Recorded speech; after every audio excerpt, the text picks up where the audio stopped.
ছিল যে মানুষ কি বলবে, মানুষ এত রাতে আমি কোথা থেকে ফিরছি, এটা মানি আমি। আর ওই সময় আমি ভাইয়া মানে এখন যেমন চঞ্চল এরকমও ছিলাম না যে রাতে আমি কোথায় থাকবো, কার কাছে থাকবো। শক্তিশালী ছিলেন না মানসিক ভাবে? আমার বললাম না, আমার কোনো এরকম ফ্রেন্ড ছিল না। মানুষের অনেক বন্ধু বান্ধব থাকে যে রাতে তোর বাসায় একটু থাকবো, আমার এরকম কেউ ছিল না। সাহসী হয় মানুষ অনেক। তখন এরকম ছিল না ভাইয়া যে আমি কোথায় থাকবো।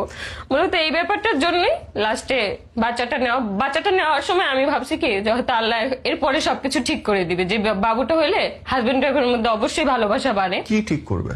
কিন্তু না ভাই ভাই না, আমি আমার হাজবেন্ডের একটা কথায় বেশি কষ্ট পেতাম।